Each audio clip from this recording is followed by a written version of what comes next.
Okay, I'm going to show you how a typical song is made for the Space Quest 2 Remake by Infamous Adventures. Now, first off, we have the keyboard here.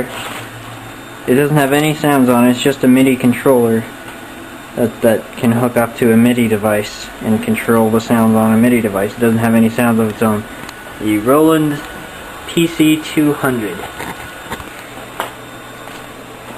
There's a MIDI cable coming out of that, going through all this mess, down around in the back to that computer.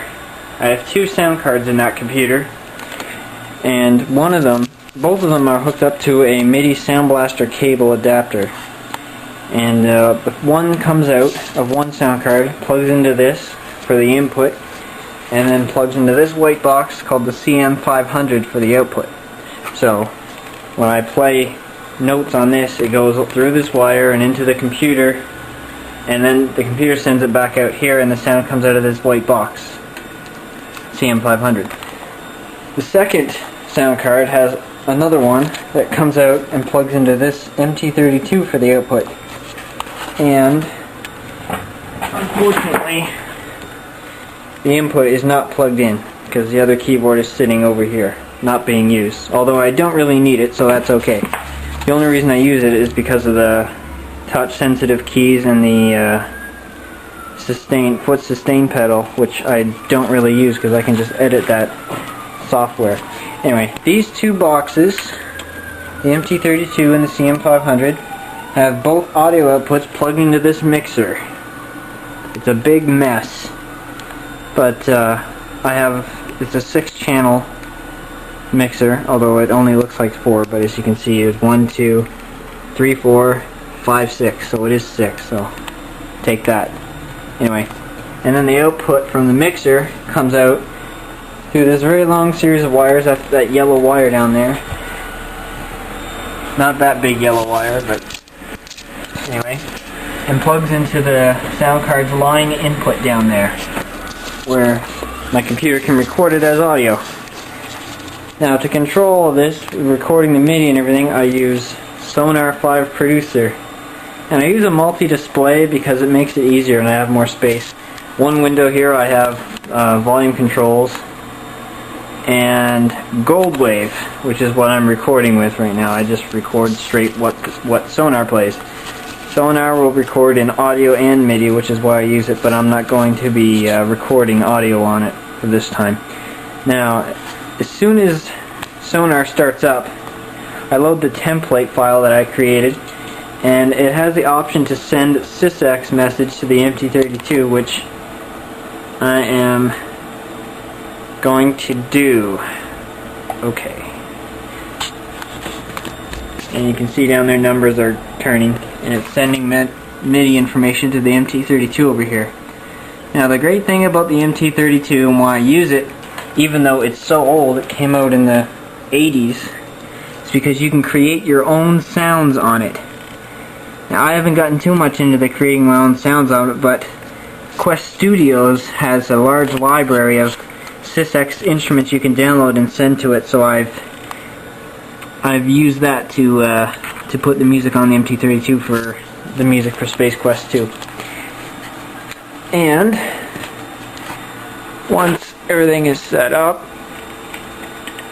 I can pick a channel here and then play it with the keyboard, and music will come out, obviously. Although not very loud. Why is it not very loud? That's a sucky instrument. Let me get a different one.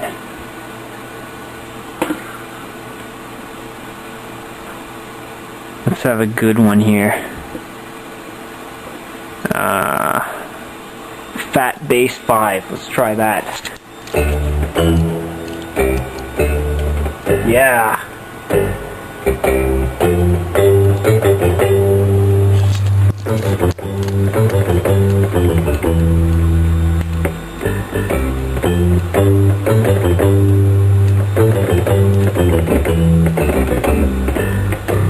Yeah, Space Quest. Alright. Anyway, that's coming out of the MT32. You can see when I play on the keyboard, that MIDI message flashes, and it says that I'm on channel 5 because that's the one that's flashing. Anyway, that's all useless information. And I can also play, just select a different channel that outputs to the CM500 instead, and I can play the same keyboard and music will come out of that. Well, that's also a sucky instrument. Let's get a trumpet. See the white light there, or the yellow light?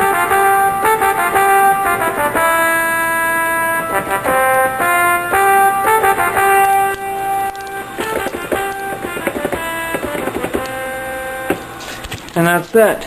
Okay, the name of the song I'm going to do here is, well, it doesn't really have a name, but it's the opening theme that plays just after the introduction and the game starts. So I've already made a bit of a backing track here of a couple of instruments. I'm going to mute one and play it later after it's finished so you can hear how it sounds. Now, first thing I do is I select the channel I want to record in, press R for record, obviously, and you can see that I have it as an MT32 track. It's set to output to the MT32, and these ones that say GS are outputted to go to the CM500. So what I'm going to record is an MT32 instrument here. We'll do this one. This will be the lead instrument for our song here.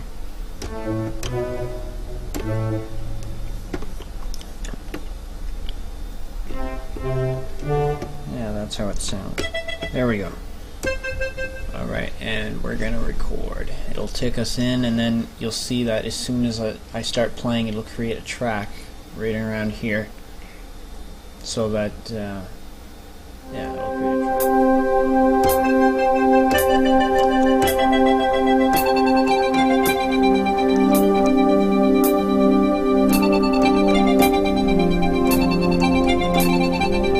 Oh, I made a mistake, but that's okay, I can edit it out after.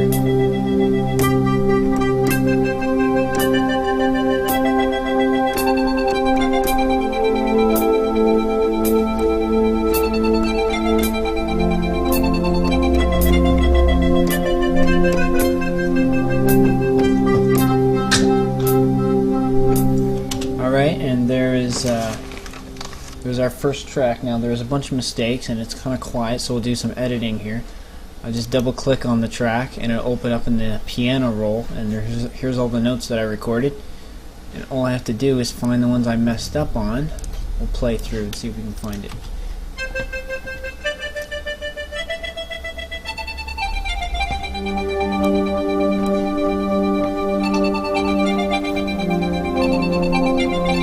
There it is. Just delete the notes I don't want. And we'll extend this one here. See if that sounds right. Much better. Much better.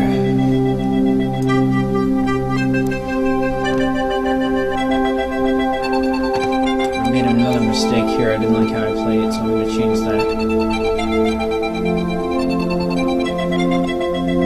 Right there. It shouldn't be going up there, so we'll put it down.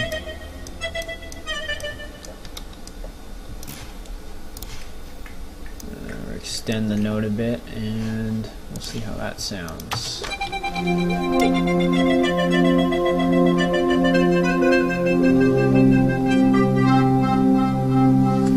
Yeah, it's not bad, but it's still a little quiet, and the notes aren't perfectly in time. So we'll select all these notes, and I'll go to quantize every 16th, and it straightens it out a bit more so it's in time. And I'll also do scale velocity. I'll do them to 127. That's the highest point a note can be, to make it louder, and we'll see how that sounds.